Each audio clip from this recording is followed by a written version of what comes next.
Hi, welcome to Infinity Within Coaching Podcast. My name is Nita.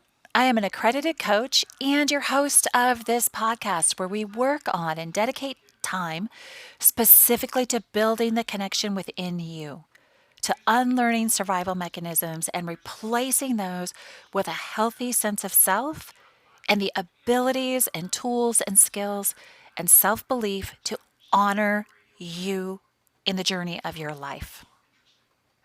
Here is a place where we learn to stand up for ourselves, to honor ourselves, all of those things where we abandon ourselves and we lose ourselves in tears and shame and pain. This is where we work really, really diligently to build our skill sets and do away with those survival mechanisms of the past. I am looking forward to today's episode because I've decided to do a new thing in this coming year, and it starts today. Once a month, I'm going to feature some part of a book that was critical in my healing journey from narcissistic abuse and generational trauma and set me on the path of understanding and exploring and finally tapping into and unleashing the possibility of my own life. Instead of sitting in the middle of a bed crying, wondering how I was going to be able to even breathe through the rest of the day, I've dismantled all of those survival tools that carried me through the darkest moments. And over time, with a lot of dedicated self commitment and accountability, and a whole heck of a lot of tools, I have built a healthier, more stable me who's actioning her dreams on a daily basis. It's important that we look beyond our conditioned view of the world. Our conditioned view of the world is what we grew up with, what we saw and normalized. Whether that was traumatic or non traumatic, we have a conditioned view of the world based on our caregivers, based on the people who raised us, based on our friends, based on our jobs, based on our perceptions of money, our perceptions of love, perceptions of friendship. But we have the ability to dismantle that and replace that with healthier spaces, spaces that truly honor our core values. But in order to be able to get there, we have to learn a lot of things about ourselves, like what our core values are, if they're not through the lens of whoever raised us. So there's a lot of core work to do in order to truly unbuckle your soul from the chains that is holding it back from those ideologies of other people and to just step into your own power. Now remember, I say this every single freaking podcast. The very fact that you were born means that your purpose is needed in this world, that your passion and your intuitive soulness is needed in this world. So work really freaking hard at developing it, not selling yourself short, not playing small, not giving in to fear. Rather, building your self esteem to the point that you unleash your superpower that is uniquely yours, that nobody else in the world has, because they're not you. I feel it's super important, and that's why I've dedicated one show per month through the year to focus on resources outside of my coaching experience and expertise and my lived experience and stories, but resources that can give you a broadening of understanding. I hope that if you are somebody who listens to a self-help coaching podcast, that you can literally look to your bedside table, you can look to your coffee stand, right next to the wherever your favorite spot to sit is. And I hope that within reach, that you have at least one self-help type of book. Now, if you don't, that's your homework. Get on Amazon, get on thriftbooks.com, go to the bookstore and start looking. Start touching the tangible objects. I am a printed book girl, and I always will be. I love getting a printed book. I love the feel of it. I love the grounding of it.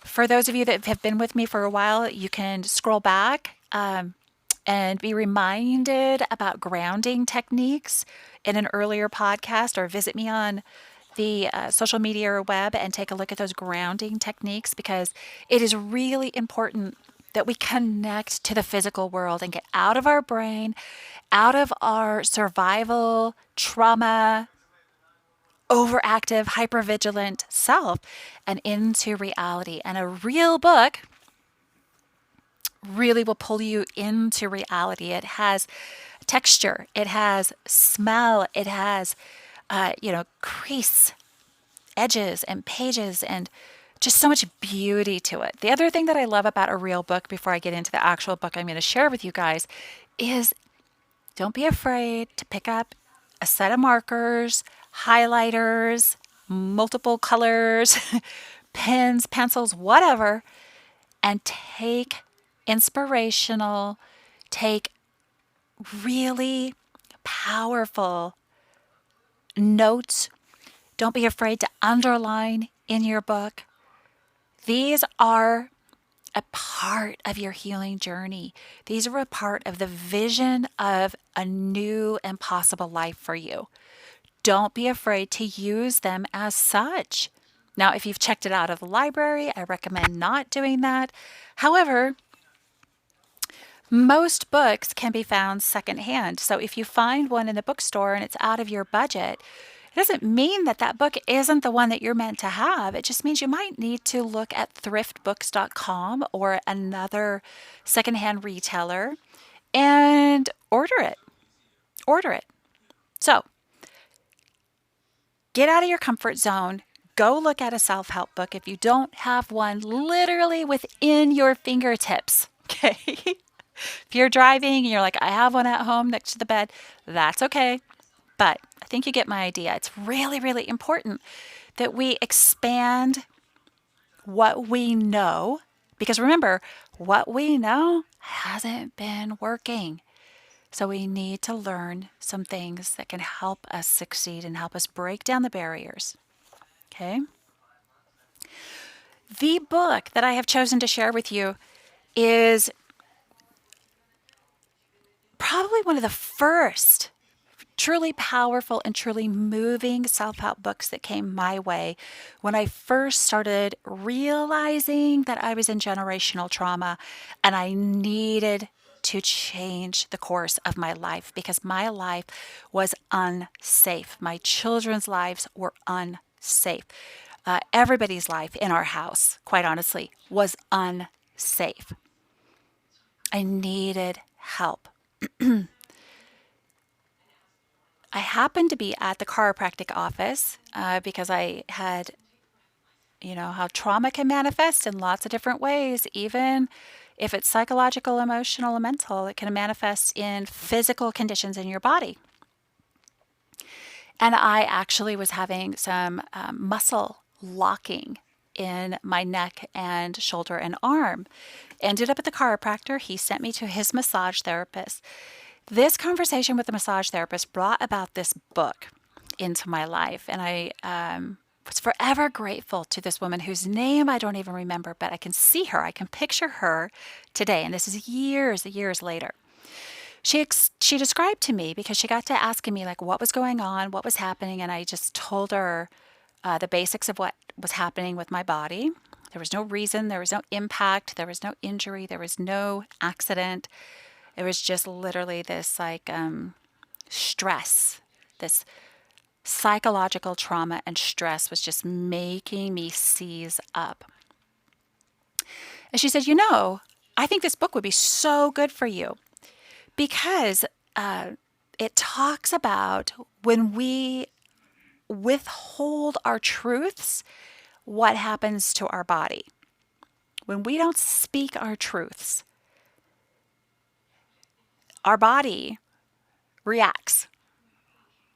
We're not typically taught that when we're little tiny kids. We're taught to silence our truths, hold them in, don't speak up, and it can create a lot of disconnection, a lot of pain, a lot of subsequent trauma, a lot of really escape choices such as drugs, alcohol, sex, gambling, promiscuous sex, not marital, keep us together sex. It can lead us down really traumatic roads. It can lead us to just getting lost in the world around us, simply walking through life trying to survive. And I'm sure for a lot of us, we can honestly say, I know exactly what that feels like. Our situations that led to that result are all very different, but the end result's the same. Utter abandonment of self, typically to make other people feel comfortable or powerful or in control. She said that when she was going to go get her massage therapy license, she signed up for this one professor's class. She went and bought all the required reading material. And there's one particular book that was required. I think she got it, like a week before the class started. By the time the class started and the professor was going through the suggested reading material, and he said, has anybody read any of this one particular book? And she was the only person in the class that had read the book from cover to cover. It changed the way that she perceived her own life. It also opened up and clarified why she was on the path to be a massage therapist.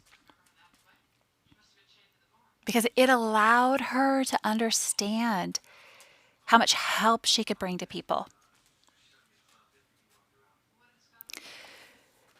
The book is called Feelings Buried Alive Never Die. It is written by Carol K. Truman. And it's readily available. It's absolutely a powerhouse of a book. In the first chapter, which is titled The Language of Feelings, I'm on page 3 here, and I'm going to read you a insert that is in the book, and they are crediting this insert to Prevention Magazine. Now, I'm sure that most people who have, kind of one foot in the I want to get better, healthy world, they've heard of Prevention Magazine. So there's some instant, oh, what are they saying? Like inside my body when I read this, I was like, oh, see, I even highlighted it the first time around.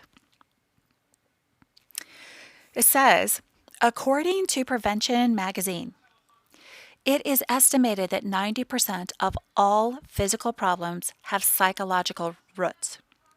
That may sound like a gross exaggeration. In fact, it's probably a conservative estimate.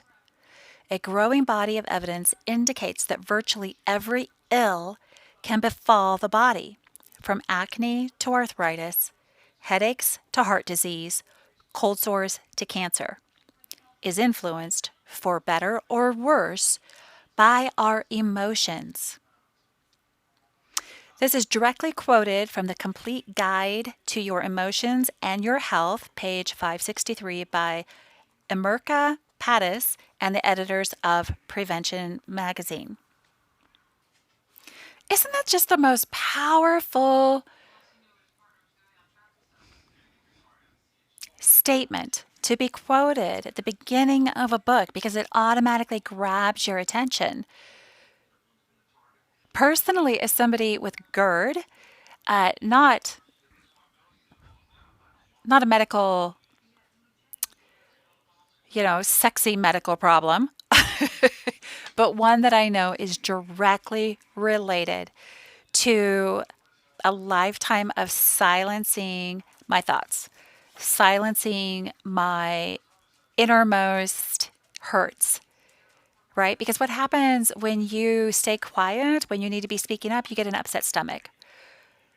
So, while that's not a sexy disease or a disease that people talk about a lot, it is a widespread condition among people who have suffered long term abuse. It's manageable, but it really starts to get under control when we step back from our trauma, from our abuse. We manage it, we change our diet, we change our health, and we begin to honor ourselves. I know this to be fact because it's a path that I've taken largely. I still relapse. I'm human. So later on that page, it goes on to say that it seems that part of us, our higher intelligence, is crying out to be liberated from untold years of suppression and denial. What is more, this cry for liberation comes from every corner of the globe. The cry comes seeking relief from pain, hate, anger, fear, war, suffering, hurt, sickness, resentment, loneliness, depression, failure, misery, prejudice, guilt, and many other undesirable conditions that afflict mankind today. People everywhere are questioning, seeking, and striving to understand what makes them tick. They want to find the cause of their suffering, their pain, and their problems. And they want to learn how to alleviate those problems and heal themselves. Perhaps what we have not comprehended before is that our experiences in life are actually our own state of mind being projected outward. When we have a state of mind that indicates inner peace, joy, love, and well being, then peace, joy, love, and well being are what we naturally project outward, and consequently, those positive states of mind bring us a positive experience or experiences. On the contrary, when our state of mind is one that is occupied with fears, doubts, troubles, and concerns, then it is fears, doubts, troubles, and concerns. They're what we are naturally projecting outward. Consequently, we will experience that which we fear, doubt, are troubled by, and concerned with as our reality.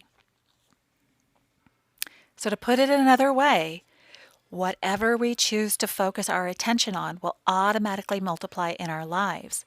If our attention is on our troubles or the injustice of the past, they will become our trials of the present also. If instead our minds are focused on the blessings we have received or the love of God, family, and fellow man, these will grow stronger.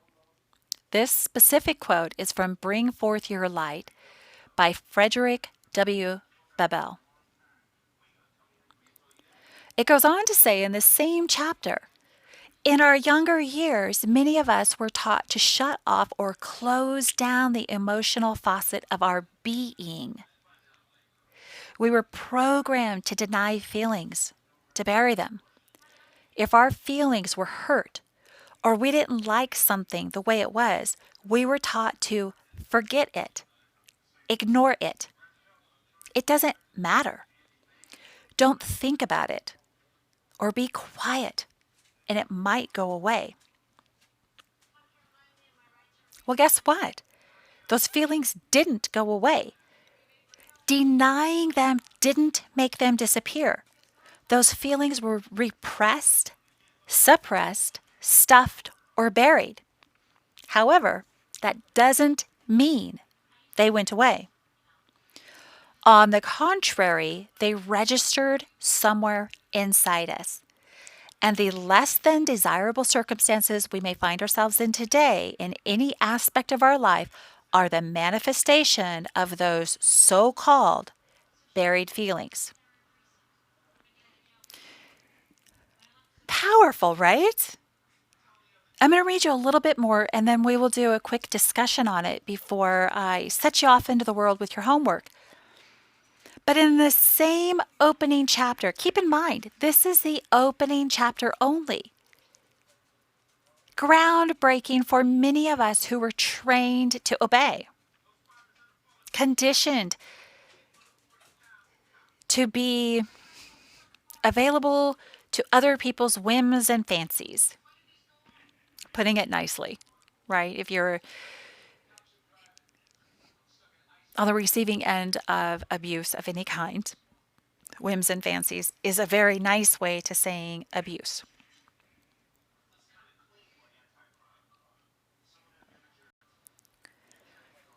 So it goes on to say, or continues to say, those feelings did not leave. Just because we buried them doesn't mean they're dead. I know you've probably heard this part. Those feelings are not dead unless they are resolved. They remain the source of our unresolved conflicts. Subconsciously, they are not forgotten, nor will they be forgotten. Those feelings from long ago have been and are still being registered at and in the cellular level of our being. They are the feelings which govern our thought patterns, our beliefs, and our attitudes. Those feelings determine our emotional reactions and experiences in life. They are unconscious, hidden, and have been denied. Nevertheless, they are a definite part of our intracellular and subconscious programming. The experiences we are having in our lives today are the effects caused by those unresolved feelings we denied, those feelings we stuffed and then buried alive. The problem, again,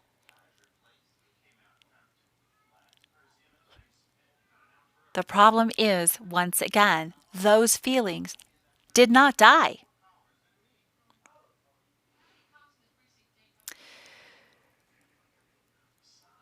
I'm pausing because I'm just like deeply connected to what I'm reading. I remember the first time reading it. I remember tears rolling down my face. I remember reading it like the third. This is probably the fourth or fifth time that I have read that passage. Probably more like the 10th or 11th because I would have reread it and reread it and reread it in my first reading of the book.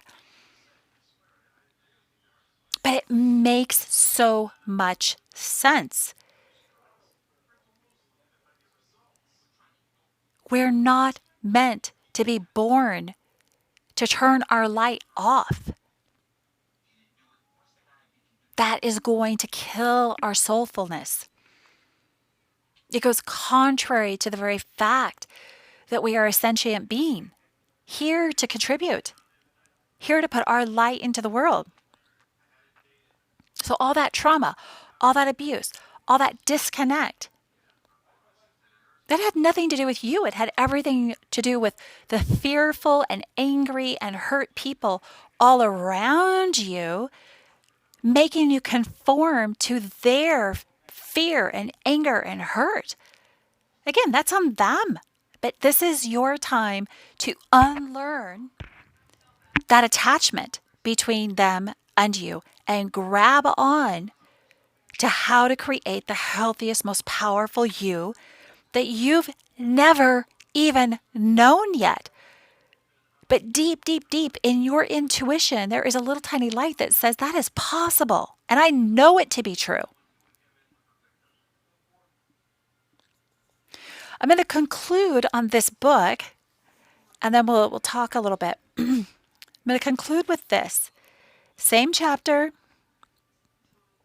not even the end of the chapter. It's just so powerful. Like every page is packed with the unleashing. It's like if you're in a really, really, really no light, dark room. Say you're playing hide and seek and you're in the dark room, you're hiding under the bed, all the lights are off, all the curtains are drawn, it's pitch black. And then the person seeking you, they run down the hall and they pop open that door and all that light floods in. This chapter, this book is like that light flooding in and evidencing to you that maybe those people who raised you, maybe those people who hurt you, maybe the person that you were married to, maybe the person who abused you was wrong, because they were and they are. Your soul and your light, it is so incredibly bright. You are more powerful than you have any idea.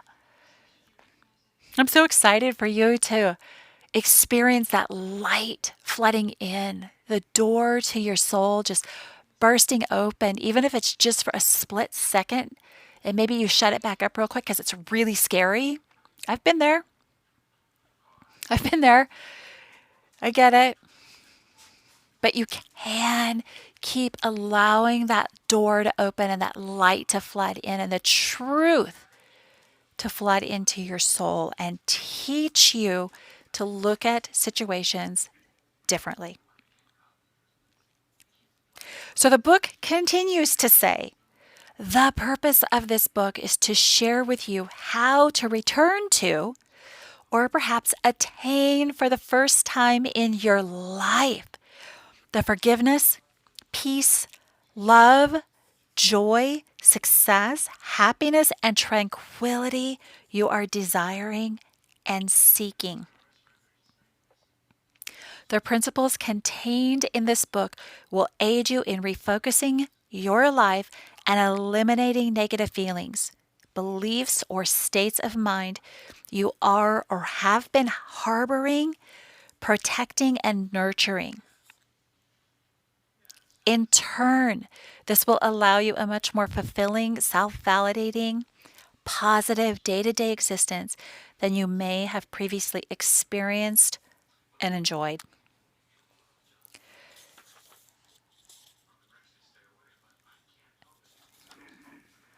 Wow. That's a beautiful purpose for a book.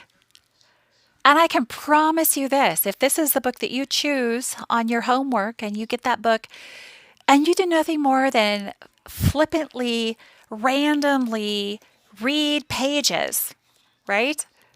You, honest goodness, if you truly just go, I'm going to read, page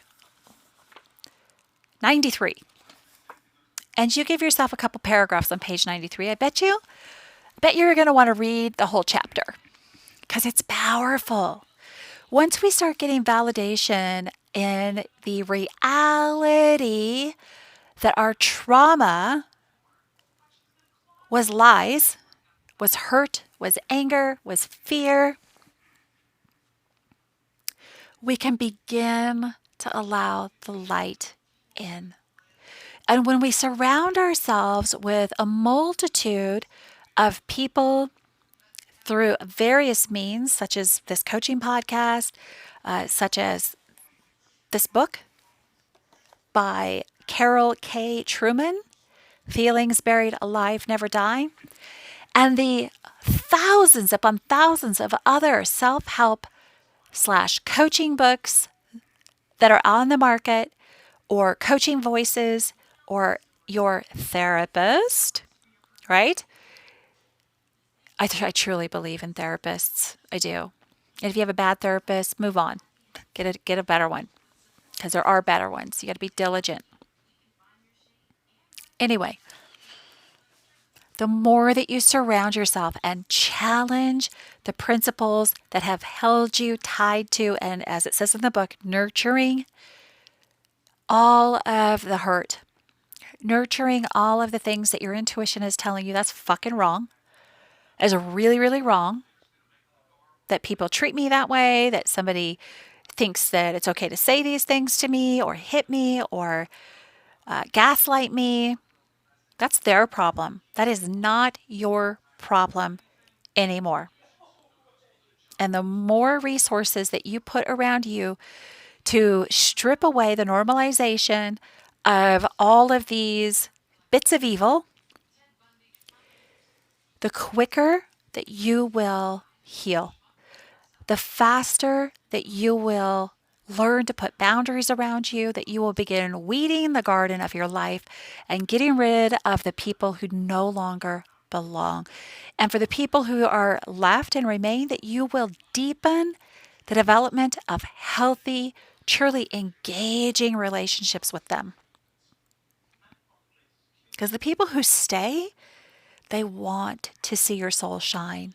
They will celebrate that with you. And the celebration will be beautiful. It will be filled with love and expressions of joy.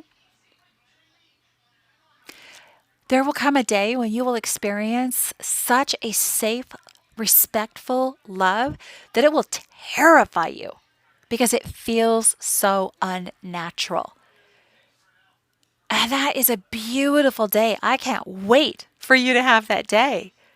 I've been through that day and it's freaking terrifying. My entire nervous system was just like touching an electric fence 24/7 because I was so conditioned, so nurturing of the cruel way that people had always treated me, the way I expected people to show up for me. I expected it, so I made sure that the people coming into my life were those kind of people. Sounds a little backwards and crazy. We can't just immediately go, well, I want a safe, healthy love, so I'm going to have one. If all we've ever known is abuse, safe and healthy is very, very, very, very hard to attain because we have no basis for it. And we need to find somebody who's willing to walk through that murky water with us, willing to learn with us. That's very, very possible and doable.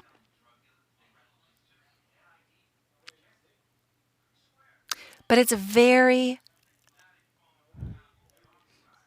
what's the right word?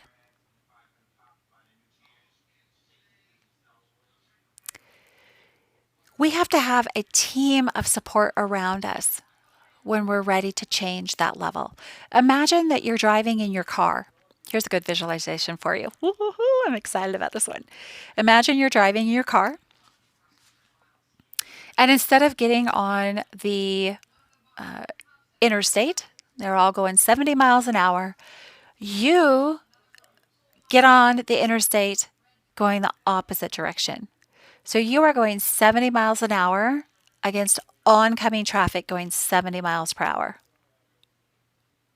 It's not very safe, is it?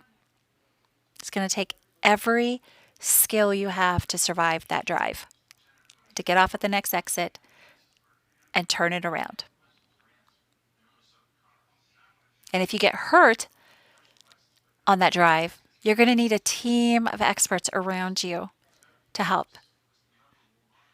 get you whole again, get you healthy again, get you safe again. It's no different. Just like what this book is saying. With your emotional self, it is no different. We need a team of experts around us. So, get off that freeway, reach out around you, get as many supports around you as you want. I always have one or two self-help books in the queue, right? I always have one or two because if I get a little whim and I'm like, oh, I don't feel like reading about this one, I just want to dabble in this one over here, I've got a brand new one to challenge my perceptions of the world even deeper and even greater. I listen to other coaches. I listen to other therapists. I have a therapist who's pretty loud, pretty loud, pretty direct, and pretty honest because I can handle that, because I want that, because I want change so bad. When we literally, all you have to do today is say, I want a different life. And then intentionally take tiny steps every single day to building that new life, and you will get there. You will. Because it's what you're focusing your, intentfully focusing your mind and your thoughts on. And whatever you focus on and you create action towards, you will bring about. It's not going to look anything at all like you expected it to look. It just isn't. Your expectations are just useless. They're useless. That's okay.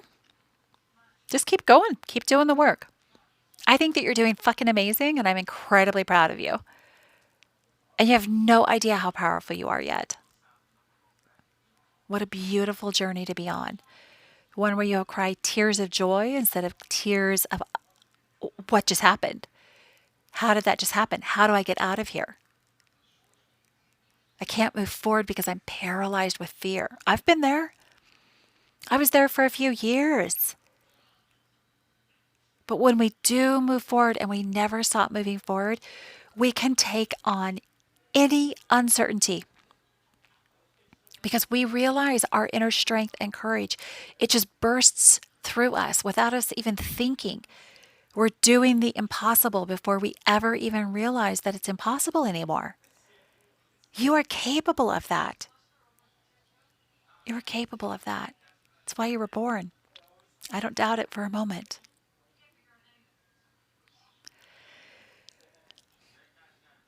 Okay.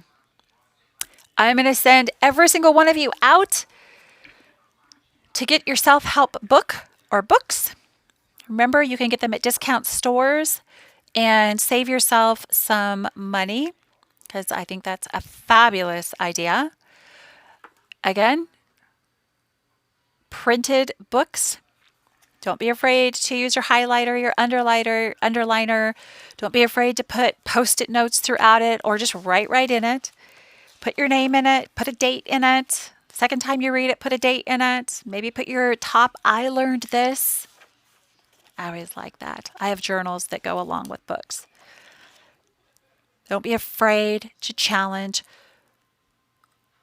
the only ideas you have that came out of an unhealthy system of being raised.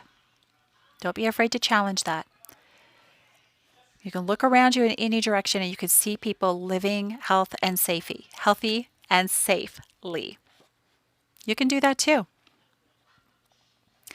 So you've got your homework. Give this book a go. Feelings Buried Alive Never Die by Carol K. Truman. Carol with a K. Truman. My name is Nita Kruger. This is Infinity Within Coaching Podcast, and I am incredibly proud of you for showing up today. I hope you have an amazing day. The resource referenced today, Feelings Buried Alive Never Die by Carol K. Troutman. Information on the book and a photo of the book will be placed on my social media, as well as the title and author will be spelled in today's caption about the podcast. Thank you and enjoy.